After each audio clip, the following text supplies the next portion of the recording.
You can't be serious, man. You cannot be serious! Okay, now, just let me tell you who's in the house today. The usual suspects, Richard Wollstonecroft from Muff. From Muff. I was going Dick to say, from Muff is the I got slogan. Maggot on the brain. I was going to say Maggot from Muff. I'm happy to join, Margaret. Can you organise that, Sam? We won't, not too much American politics, but we might touch on it.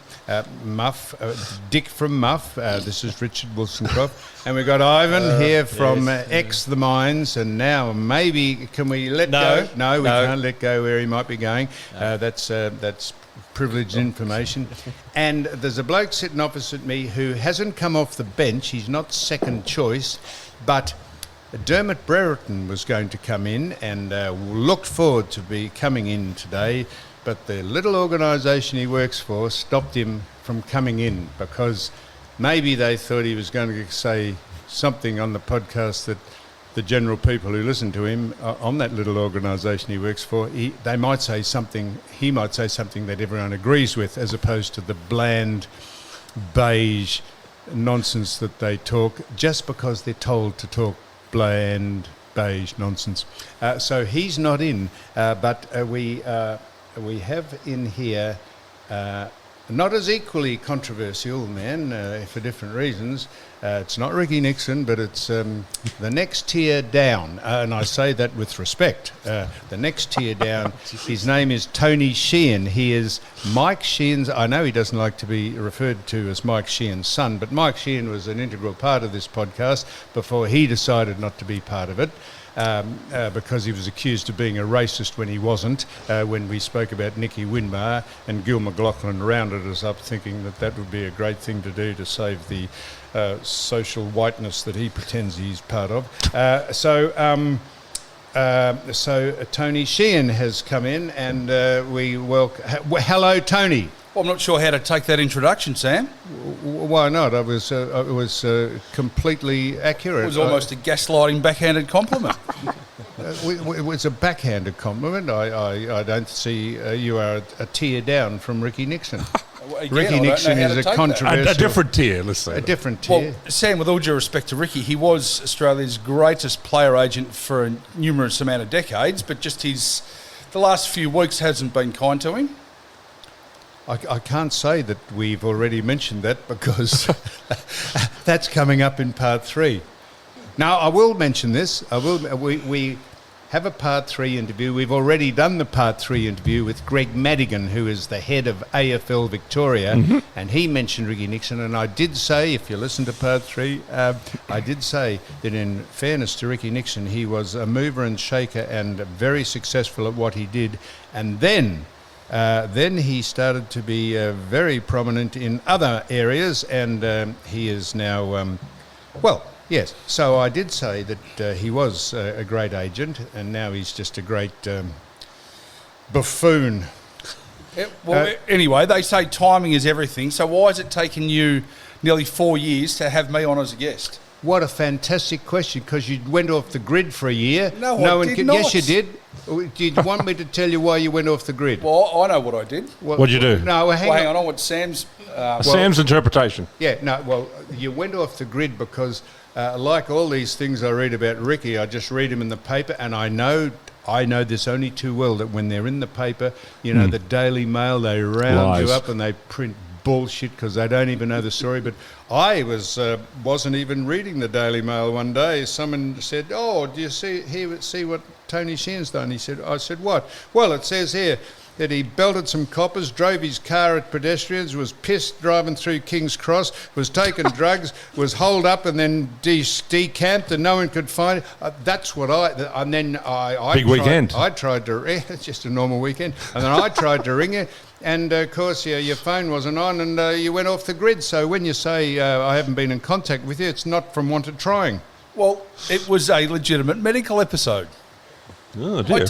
Look, admittedly, I had been imbibing myself with quite a few beers, maybe a little bit of French rosé. We're at the Dolphin in Surrey Hills. I found myself in Bondi with some friends of who you and I know quite well. Who? Won't say. Mm-hmm. Oh. Well, I can't say. Icebergs? near enough. So then we ended up at Ravisi's. This is the incident that I read about you belting so the I'm coppers leading up and to driving your car. well, allow me to Yes, please. speak the truth. Please. And then I left this establishment somewhere around 10 p.m. I then decided to, I'd had a few drinks over the day, and I think my anxiety levels had hit fever pitch. What time did the day start? Midday. Start early. Started early, bad. yes. Yeah. And it's been a long day, and then I was carrying my computer, and in my computer bag, Yep. I had a Stillnox because I didn't know where I was going to sleep that night. What's a still knocks? It's still not a sleeping agent. Right. It's the most powerful sleeping drug in Australia. No, Ativan, I think, probably is. But go on. No, Stillnox, you have to get government approval, Prescription. which your friend Grant Hackett and Jackie O from the Kyle and Jackie O show have So a had downer. incidences A downer. with. Something to knock you out. Yeah. And so I took a Stillnox, and then I had ordered an Uber to get back to my double bay apartment, and then everything went skew-whiff. Yeah. Tony, I don't know who you think you're speaking to. Now, I accept all that.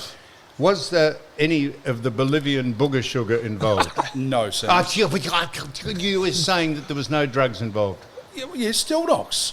No, Why- hang why- on. why is No it- drug. That is a prescription designer Yes, drug. and that is I had legal been drinking heavily throughout the day, and then I took a Stillnox. Yes. As Because I'd you had- wanted to go to sleep. Yes, I'd had some. Not to give you I a had bit of an upper. it's a downer. The downer. Yeah, But so I'd there's a been going through contradiction some in terms. relationship You take issues. uppers and downers to just give you the effect Yes. of taking Yeah. Thank you, Dr. Phil. designer drugs. But hang on, You should get your alcohol's own a show on downer. Channel 10, Sam. Yeah, Alcohol's a downer, and Stillnox is a downer. What was the upper? There wasn't one. so you'd taken quite a few drinks, let's say. A lot, yes. Yeah, a lot. And then you decided to take a Stillnox, which, as I understand it, is meant to put you to sleep. It's meant to, but mixed with alcohol can send you nutty.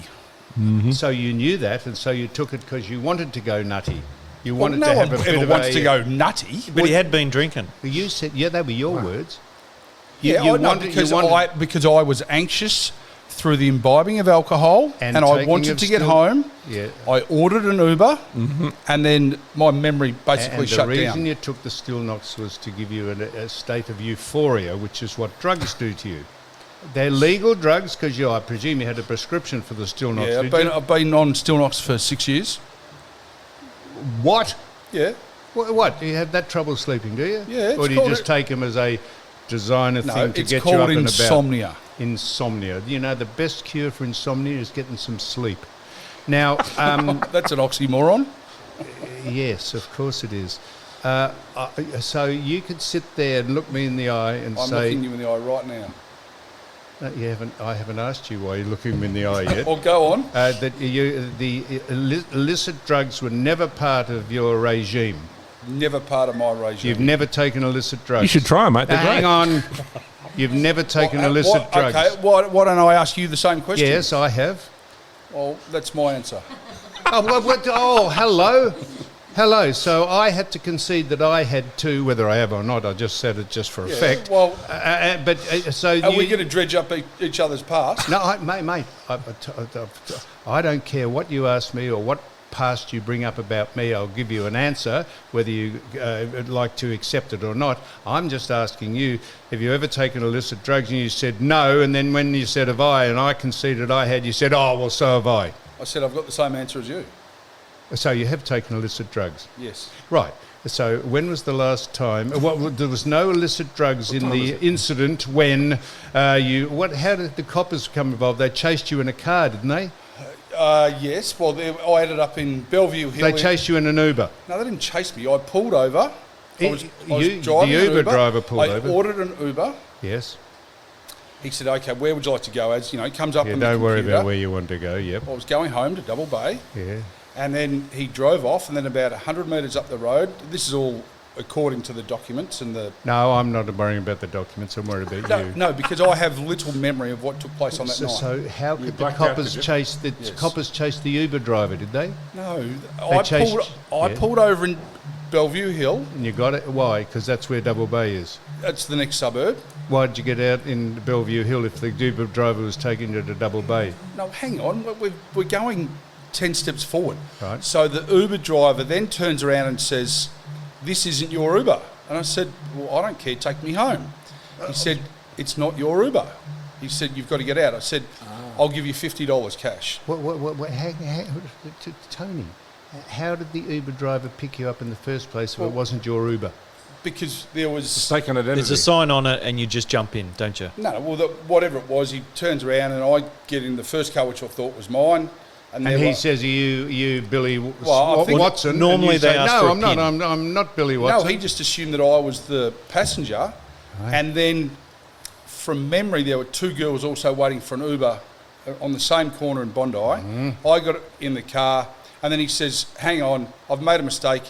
This is not your Uber. You've got to get out." I said, "No, take me to You Double needed to go Bay." home, yeah. So you became belligerent with him. I did become belligerent, yes. Yes, I see.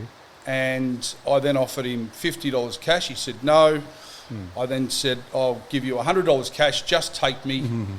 No, and then according to him, I became, Obstreperous, yes. obviously. Yep. And then he felt a little bit uneasy, Threatened. walked over to the sidewalk, and allegedly I've got in the car and driven off. You got in the Uber car and drove off. Allegedly.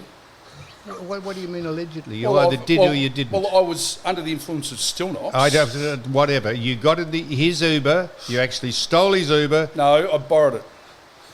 Okay, well, that's a subtle definition. There was stealing is an intent to take something from somebody. Oh, so you didn't intend to take his Uber? Well, I had ordered an Uber to get Yes, home. no, Tony, I'm with you. I'm Are trying you to trying help. to stitch me up, Sam? No, not at all. But we're talking about this. Well, this is the first time I've spoken about it, so you should feel privileged. I do, Tony. I'm asking you a question. When you said you didn't steal his Uber, you said no, you borrowed it, Yes. and you said stealing is an intent to take someone's property, or I think you said words to that effect. Yes. So, seeing as the Uber man's car was his property and you drove off in it, you just don't think that that's stealing, that's borrowing. Borrowing. I gave Okay. it back in the same shape that I found So it. that's good and mighty neighbourly of you. So you drove off, you borrowed this man's Uber, and suddenly the police were involved. And then I pulled over to the side of the road in Bellevue Hill, just around the corner from your old boss's house. Yes. Why did you pull over? Well, because I think that... Impaired. Pardon? You're impaired. I was impaired, yes. So probably that's having why you second pulled thoughts. over. Yeah, well, I think there was a sort of a come-to moment. I thought, this is not right. No, this is No. not well done. Yep. And then, Yep. so I pulled over to the side of the road. You won't get that you just borrowed it. You know, so you I thought- did borrow it. Yes, that's right. And then this is where the police came up behind me and said, "Would you exit the car?" And yes, I got out of the car and then walked over, and this is where I came to, and a gentleman... Came to. You gathered Well, your I- senses. Well, I was still quite intoxicated, but I came to. A little, yeah. Yeah. So And- you're driving the man's car that you borrowed in an alcoholically propelled state. So Yes. you're drink driving. Yep. How far is it from I believe Bellevue. it's about 5 minutes? 1.5 kilometres. Right, 1.5, yep, so go on. And the coppers had And obviously been rung by the Uber man whose car you borrowed. Yes, and and they then- came with the lights and the twos and blues whirling and twirling. And well- they got out and they said, "Get out of the car, sir, please." Yes, they said, "Would you exit the car, please, sir?" And I walked around the back of the car, and then a gentleman in plain clothes, claiming to be a detective, said, "What were you doing?" I said, "I don't remember." And he said, "Have you been drinking?" And I said, "Yes." He said, "How much?" I said, "Don't know, a considerable amount."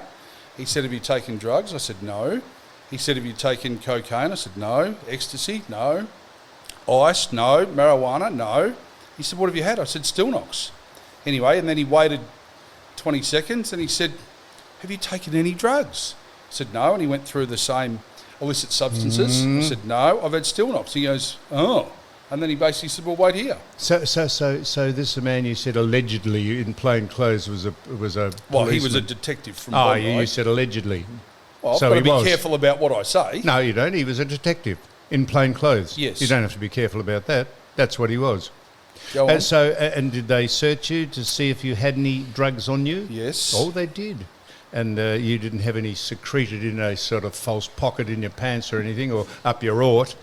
Did they cavity search you? Let's clarify. What's my ought? Your ass. Did they? You have any up your bottom? I've never had anything up there, so no. Never had anything And- up there. and- It's encouraging. Have you? No, never. This is quite. Have I? What have I had? This is Hello. Is it, are we going to new premises here? Are we? New Premises? sorry, No, new we're in the areas. same premises. Are we going to a different premise? Anyway, so no, Sam, someone and from the peanut gallery says I have had something up my ort. What have I had up my ort? Didn't you have a cleanse out one day?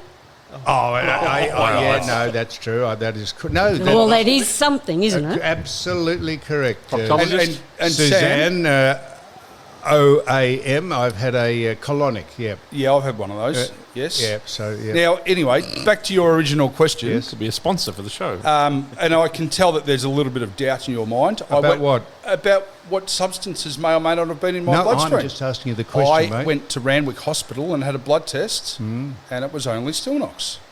I know. I was asking you the question. I was just. You were doubting me? Well, the plainclothes man who you alleged was a policeman who actually turned out to be a policeman, a plainclothes.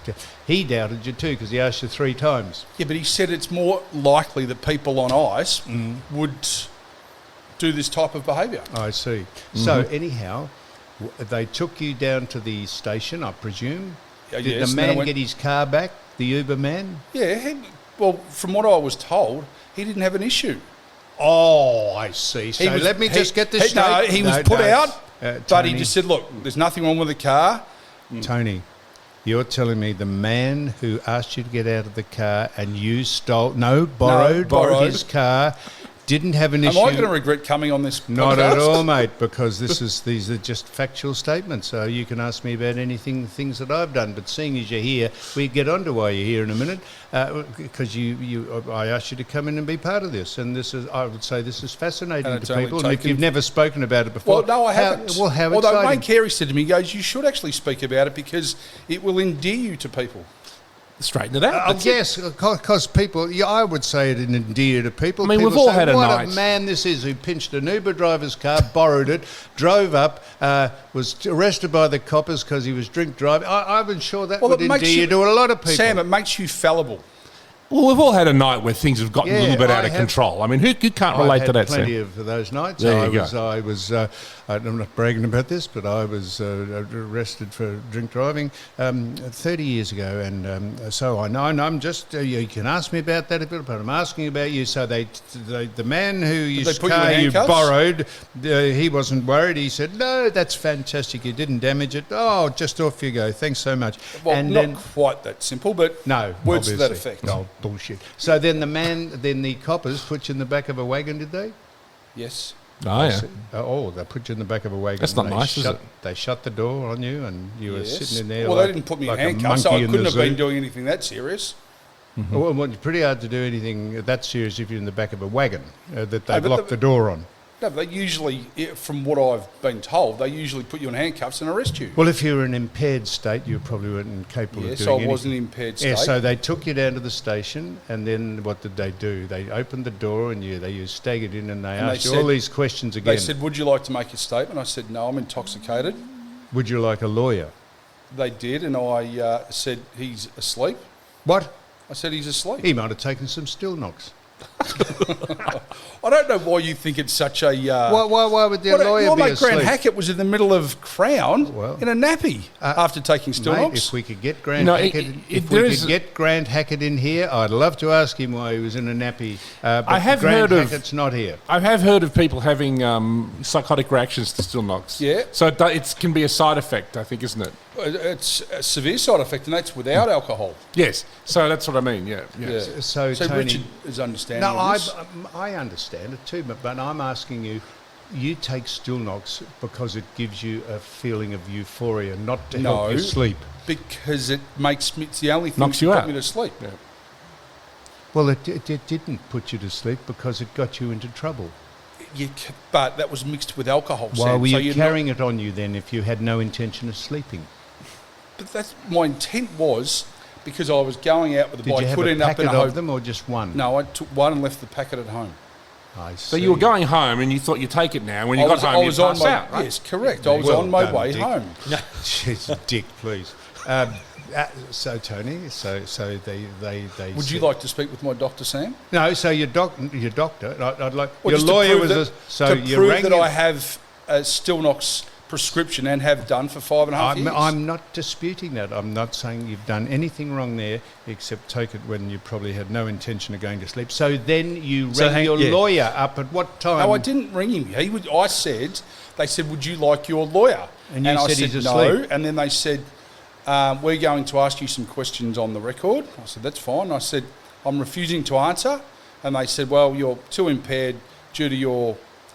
impaired state. yes, through Now, alcohol no, and I Stillnox. said, when they said we're going to ask you some questions, did they say, do you want a lawyer? And you Yes. just said to me, he was asleep. How do you know that? What time was this? I said, I don't want a lawyer. And No, you didn't say that. You said, I said, I do declined a you lawyer. want a lawyer? And you said, well, he was asleep. How do you? What time was this? I think it was around 12:30 a.m.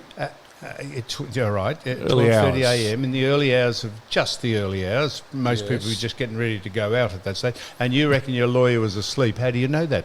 No, I said I declined a lawyer, and you said what? Because he was asleep. I did nothing of the sort. Well, anyway, you said he was so asleep. all I'm saying is I declined Lawyer? the phone call to my lawyer, Then what happened? and they said, all right, we're going to put you in the interview room. We're going to ask you some questions. I said, no comment, no comment. They said, well, we're going to stop this interview. You're clearly impaired. And then they turned around and said, go back in there Go back in where? In the into cell. a designated area. A cell. Designated area. A lock-up place. Whatever they call it. The clink. And then they said, all right, we'll fill out the paperwork and you'll have to appear before a magistrate. Yes, so how long did you spend in the lock-up area, which I think is a cell? How long did you spend in there? I think 3.5 hours. I see. So they just Sober up a little in there? I did. did the Stillnox kick in and you nodded off? On the nod? Were you in there with anyone Glad else? I came on. No, we haven't started yet. We're just What about all the rumours? This is preliminary. What about all the rumours that have been around Australia about your career? No, mate, I'm happy. Tony, you'll find that we give equal. If you want to ask me anything about my rumours, I'm happy to answer them. At this stage, I'm asking you about this. Okay. And when I've finished, you go right ahead and ask me anything you like. I have no problem with that. So then when you woke up in this lock-up area, which I think is a cell, then you then they said, well, you're going to have to appear in the magistrate's court. In the local Did court. someone of Waverley. post bail, or were you required to? No. So they let you go on your I own borrowed a recognizance. car. I didn't kill anybody. Did you catch an Uber home? I was going to ask. You borrowed a car. to Funnily get home? enough, it was the same fella. Funnily enough, You did get an Uber. I have two friends who will remain nameless. Yeah. Who have been banned from Uber, and then yet I was able to use Uber next day. Did he give you a review, by the way, after? Did you get an interesting review? Listen, this No, guy but was to this day, I am still allowed to use Uber. Oh, that's good. I But noticed there is here in one the 0 taxi. star. Well, that's because I was standing outside the Langham Hotel, and the Uber was going to be $55, and the taxi Langham. cost $22. I see, good. So, okay, that's just noticed that you came in a taxi as opposed to an Uber. So then you left after 3.5 hours in this locked area that... Designated area, yep. Designated locked area, which I think is a euphemism for a cell. You then stepped out onto the footpath. This would be now probably 5 in the morning, 6, Maybe even earlier. 4 in the a.m. morning, and you summons an Uber to come No, and get you. I walked home. Oh, you walked home? Yes. I see, you didn't say that. So you walked home, and then were you required then to appear in some sort of court at some stage? Were you given Down the track, yes. what did they say? Well, you have now been charged with drink driving and borrowing a car, and you're going to be required the correct to come... terminology is taking a conveyance without consent. And that, of course, is not stealing. That is borrowing. It's borrowing. Of course it is. No, I'm agreeing Well, with you you. always intended to give it back. You didn't want to keep his Uber. We are in vehement agreement, Tony. We are in vehement agement that it's not Trying to ruin stealing. my career. No, I'm trying to actually resurrect it for you. So then, when were you then required to appear at some sort of magistrate's court? I think it was How long after I the think incident? 5 months. So so this gets back to this original start of this chat we're having. you said, "Oh, I thought you might have come on the podcast. I might have asked you earlier." I said, "Well, you weren't available for 5 months, mate. You dropped off the grid, didn't you?" Well, I was still in Double Bay. But you didn't answer. I remember your father was here, and I asked him. You would know where I am before Mike would.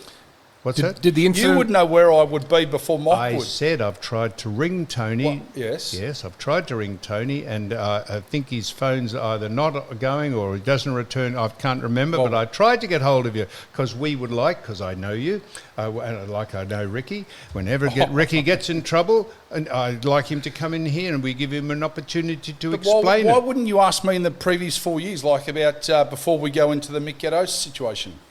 Do you want to go into the Mick Gatto I'm happy situation? to, but let's go over the other stuff first. Well, hang on. Let's go into the Mick Gatto. Tony. Sam, you might have been ringing me from a private number from one of your 3 phones, and I may not have received a voicemail. I would, if you had have rung me, you probably would have been one of the first I would have responded to. I would never ring you on a number that doesn't come up for a start. You used to all the time, Sam. Everybody. No, I didn't. Tony.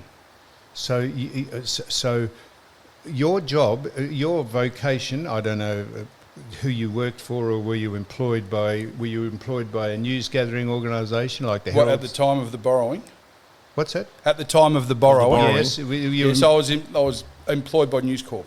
News Corp, which is the Herald. That's the Herald Sun. Yes. Okay. And your job was, you were, for want of a better word, a gossip contributor. No, I was a columnist. So did you not used to go and do various things like go to airports and see who the celebrities were coming? That was under a different guise. I'm just asking you. Did you used to go? Not for the Herald Sun, so it's different. Okay. Well, and yes, I did.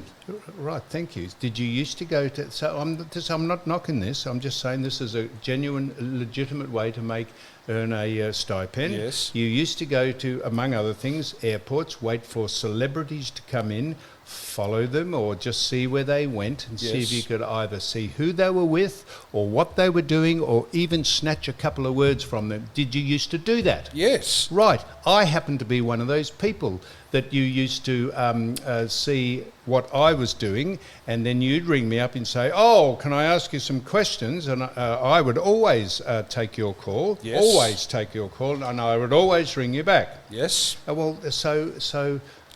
That's what you used to do. So you were a salacious gossip columnist who tried to make a living out of dwelling on other people's activities.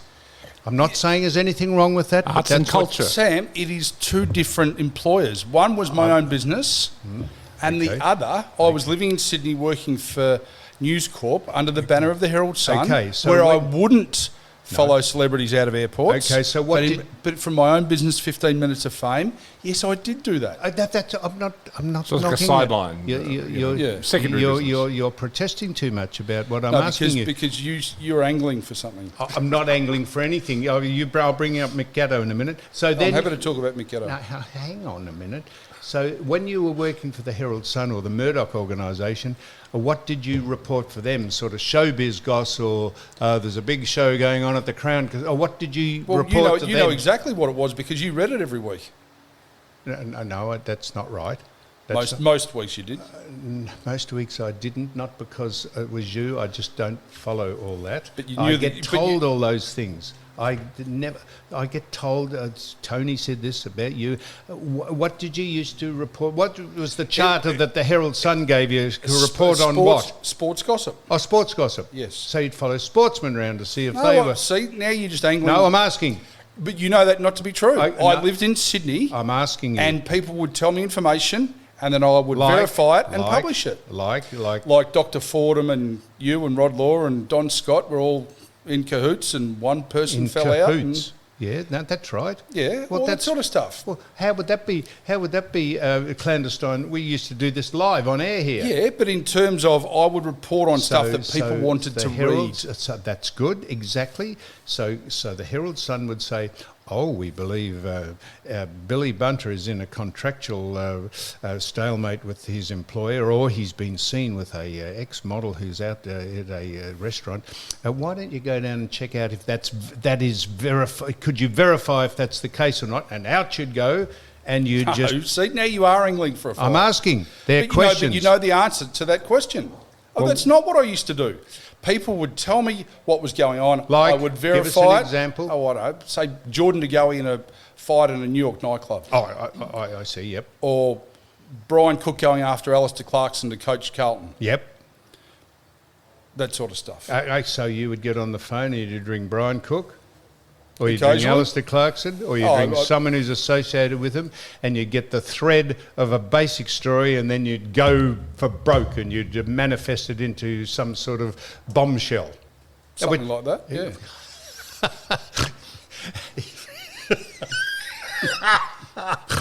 Oh, shit. That's great. So that's what you do, and then the other times you get your car and go and see if you can buttonhole people at the airport. Now you're just being a smart ass. Fantastic. So then you mentioned Mick think Gatto. No wonder it's been 4 years. I think I need a still Then knocks. you mentioned Mick Gatto, and you said, and so you What was Dermot? Is Dermot coming in? no, because his little organisation he works for wouldn't let him come in because You they- should have taken the advice of this Dermot Burns. Tony. Mate, you're not saying anything else. You've got a needle and thread, Sam, and you're trying to stitch me. I'm nothing of the sort. Well, hang on a minute. I'm nothing. Not this. Well, is okay. Public knowledge. Yeah, so it's what date is it today? Well, 17. Yeah, what number did you wear? Yep, 17. And in 2017, you and I nearly came to fisticuffs over Mick Gatto. Really? We didn't come to fisticuffs. Well, you threatened to punch the crap out of me. Did I? Yes. Well, I'm glad, but I didn't realise I had done that. So So I said you were one tier down from Ricky Nixon. Yep. And you said, "Oh, hang on a minute." And I said, "So I'll tell you No, why." I want to understand the parallels, the comparisons. Well, I'm about to tell you them. Well, you labelled me unethical yesterday. I did. Well, I said I may have been unethical, but Thank I'm you. not unethical. I would say that again. I may have been unethical in that situation, but I'm not unethical, period. So it's just been a small What flaw an in ethics. extraordinary statement. I'm just going to write that apparently down. you're an intelligent man. Well, why don't you understand it? Well, let me repeat what you said, and I'll see if I can... Unethical singular versus unethical I may plural. have been unethical, but I'm not unethical. Yeah, in Is that one what you said? singular instance, yes. Well, that's what I'm basing my statement that I said you're unethical on. I don't know what your ethics are. You labelled me unethical, period, yesterday. I did. I said the dealings I've had with you, they were unethical. Dealings? Well- So now it's gone to more than one. Well, What was the other one? Well, when you ask me about what I've been doing if I've had a ruction or a fracas or done something, and you said that you get the basic gist of the basic bones of the No, story. I get the story. Hang on. You said, these are your words, you said you get the basic bones of a story and then you manifest it into a blockbuster that by the time people read it, they think, fuck, that's extraordinary. An element of it is true, but it gets just... Okay, give me an example then. Give me an example.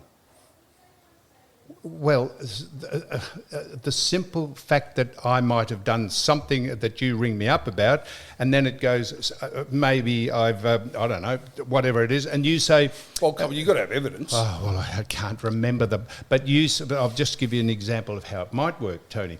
And you say, I was out drinking or I don't know. And you say... Yes, career buffoon Sam Newman, who's been working for the Footy Show and has painted his face black and has slagged off people and done all that, and you build a whole story about me to make it salacious and interesting for the clickbait for the people who read it, and somewhere in the story down the back is exactly what you'd actually were writing about. Well, that's just utter horseshit, and you know No, but that. that's how it works. But I've never talked about you I never wrote about you on the Footy Show, and I've never ever criticised you in any of my stories. I'm not saying you... Well, don't make parallels in terms of what other journalists have written and other organisations. I have a very good network of people that trust me and I trust them. Well, I wouldn't have got to where I was if I was going to write absolute Where have you got horseshit. to, incidentally? Anyhow, that's the next story. Yeah, so you say you trust.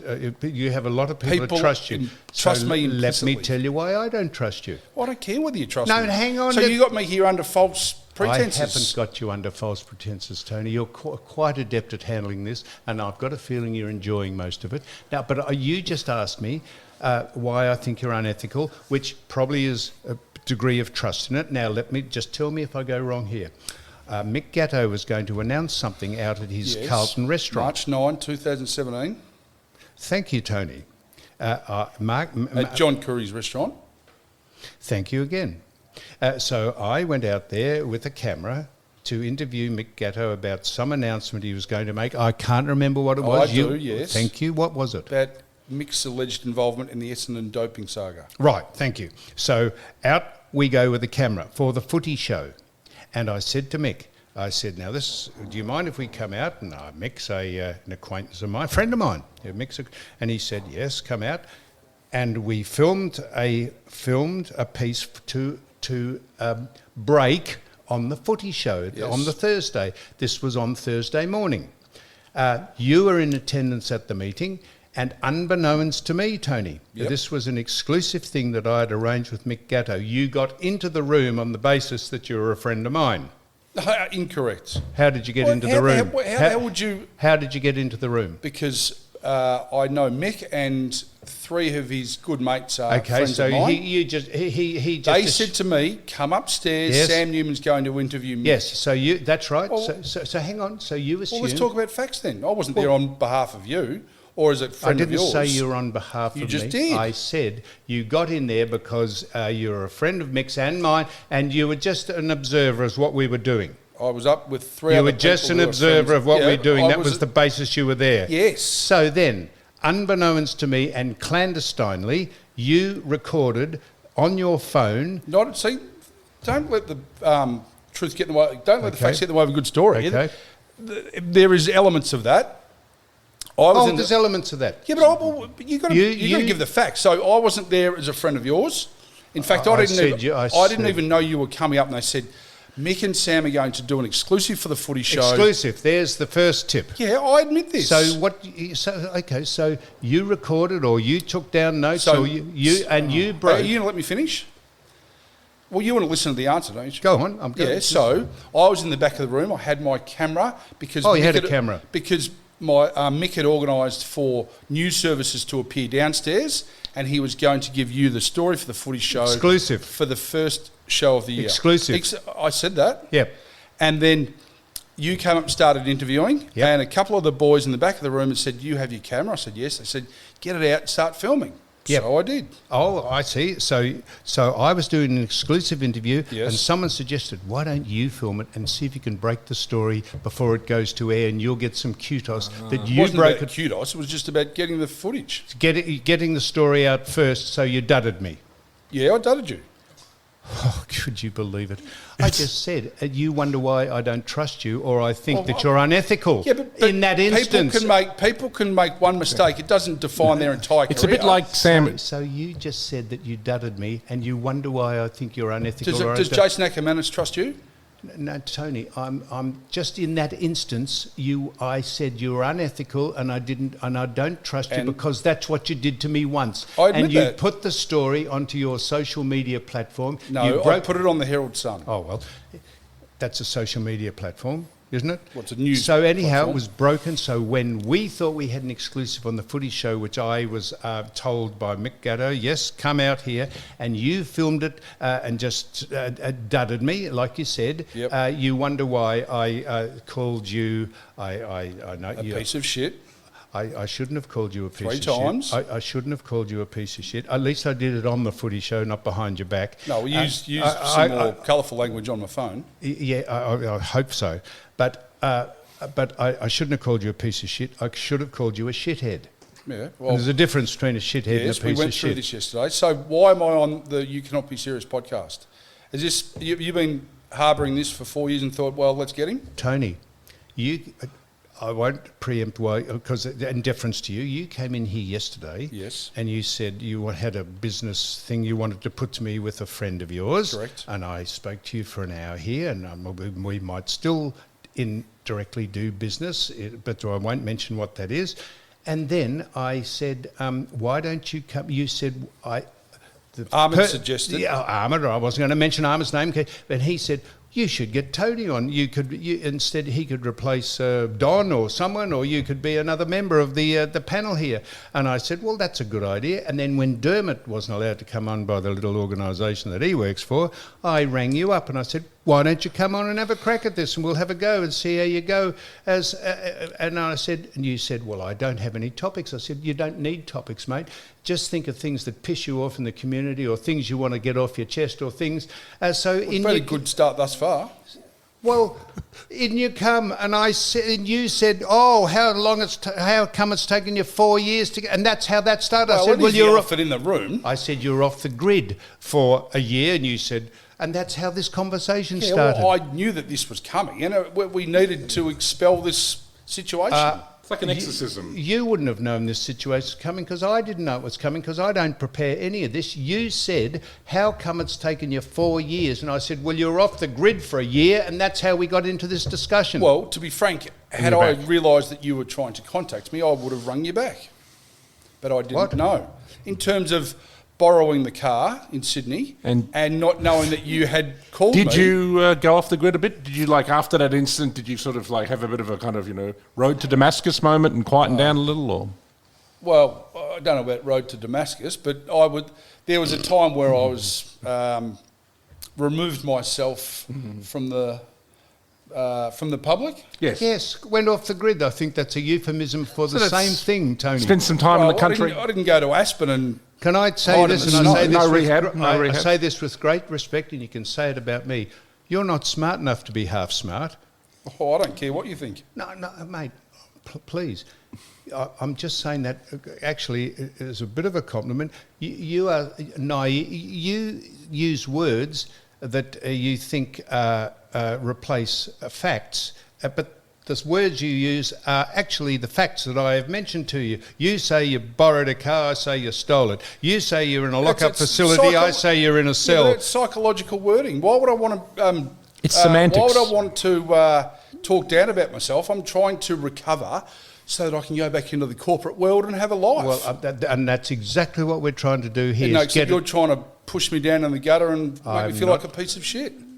I'm not trying to push you down. Well, you're only half smart, but this is your superiority complex coming through. Tony, I said I'm the same. I said I'm not smart enough to be half smart. Sam, don't talk yourself down about your intelligence. You're one of the smartest blokes in Melbourne. Well, I just said I put myself in the same category. This sort of character, like you're half smart, and you know it's full of shit. You don't talk to 3/4 of the public because you don't like them, because you're too intelligent for them. We speak to a lot of the public. I spoke to the public for 25 years on the Footy Show. Yeah, because you're getting paid $1 million to do so.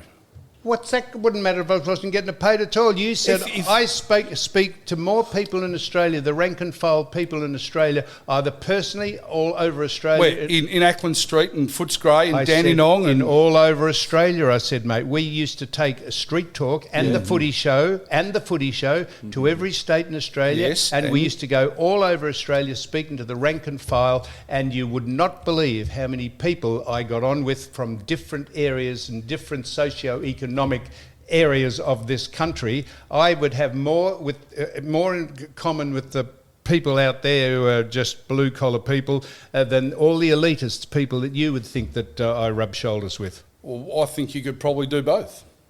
Well, I do both. Man of the people. Man of the people. And Tony. Man of street talk. That's right, man of street talk. Sam, you're the highest paid person on television in the country. What's that got to do with it? Well, because if they said go down to Ackland Street in your jocks, you would do it. Probably, if they said that, if my employer asked me to do that, I would think, is that a good idea? And I'd give it about 1 nanosecond's consideration, then I'd do it. What might be a good segue into, you were going to become Lord Mayor of Melbourne. Why don't you go and fix St Kilda? Well, in order to, so if you want to get on to why I wanted to be Lord Mayor of Melbourne, Yes. I did have a go at wanting to be Lord Mayor of Melbourne, but I think surreptitiously the network I worked for that you said I was highly paid on the very day that I was meant to be in the physical presence of the people who select people to be the Lord Mayor, I was sent over to the Masters golf tournament on the very day, so I wasn't able to appear in person, and that precluded me from standing to be the Lord Mayor. Whether that's a conspiracy theorist or theory or not. Do you think it is? So then, just recently I was asked to stand for Lord Mayor again, and I did some more investigation. I said, what actual authority does the Lord Mayor have to make any change in the city of Melbourne if they became the Lord Mayor? And they said very little, because it's a consortium of people. You have to get a quorum. You have to get a majority decision by all the Greens and the Sex Party and the Animal Party. The deep state. You have to do deals with them. So bureaucracy. I said, if I wanted to try and fix something, whatever, would I have the authority? And they said, not really. I said, so it's just a titular head. It's just a wanking, not symbolic. a wanking. It's symbolic. I was going to say wanking. It's just a symbolic title that you don't shake hands with people and open things and make statements occasionally that you never have to follow up on. So that's basically why I didn't go on with it. Does Lord Mayor Sally Capp have any power at all besides None. getting I don't think she has any power at BMWs all. around town? Trips over to Dubai. Yeah. Well, I think there's an agenda, isn't there, that the bureaucracy kind of wants, and maybe Sally Capp goes along with that agenda. So in a sense, she might have some power, but if you were to kind of rail against the agenda, maybe you wouldn't. Well, but Sam knows enough people down there and up here to actually make a difference if he was in that position. I do think, Look obviously, at Donald Trump, there's our something, man. yeah. Our man. Well, We've got a Trump man here. I'm a Trump man. You're a Trump man. Yeah, Why are we arguing? No, we're not arguing. Have we had an argument so far? No, you just shit can me. I haven't shit With the canned you. best I've asked you some pertinent questions about why you went off the grid. At your instigation, you said, why haven't I spoken to you a lot earlier than this? It's all semantics, But isn't I it? didn't know this, that you had reached out. And then you went to Mike and said... I didn't reach out. 4 years ago, when you got into this trouble when you borrowed you borrowed the man's car, borrowing. and you were put in a facility that had probably a lock and key on it. Holding room. Ridiculously called a cell. I said to Mike, I said, I was genuinely, because he's a friend of mine and still is, I said, how is your son going? Is he okay? What's happened with them? And he said, he wasn't quite sure how you were going. So I you don't do know. have some empathy in you. Of course, Tony. But I don't know how you get on with your father, and that's not my business. Well, yes, you do. Well, he's been a friend of yours for, 40 years? Well, I'd say you don't get on with him very well. No, we get along I said well. I would say you don't get on with him very well. No, probably not. No. That's right. So there's one of those things that I say and you Fathers disagree and with, and sons. then eventually... Well, I'm allowed to Fathers and sons. think and also change my opinion. I'm just thinking... you can think and change your opinion. So we have an illogical conversation if that's the case. You No, it's cannot not. have a conversation with something based on logic if they say something and then change their opinion. Well, you're not allowed to change your opinion? You are, but you can't have a logical conversation with someone if they do that. Wow. Well, then, mate, but that is logic itself. Even you have changed your opinion. Mate, if you're asking me questions, if you ask me a question and I give you a statement and you say, well, you said, I said, no, well, I'm changing my opinion, the conversation goes nowhere because... But it's still logical. That is the most illogical... Oh, my God. Today's episode is brought to you by Still Knox. Can you get Sue Ask your local medical Sue practitioner. Michael Buffer over here to adjudicate? Who? Sue Michael Buffer, Sue Michael Buffer. He's the bloke who does the announcement. The referee. Yes. Yeah. Let's get ready to rumble. Yes. I think that's Michael Buffer. Ready. Now, Tony, Yes, it is. what we're going to do is we've spoken for 3/4 of an hour about this. It's been a fascinating insight. I thought we're only starting, Sam. Don't you worry about this, Tony. We think that the people who listen to this have an attention span of about 3/4 of an hour. We're going to close off and then we're coming back and we're going to speak to you about why we actually got you to come in. We'll broach some topics that we have written down here. And if you've Let's got get into it. anything, that's how that started. So it's been fascinating. I cannot wait. Yep. Me neither. Should I follow that up with you cannot be serious? That's it. Right.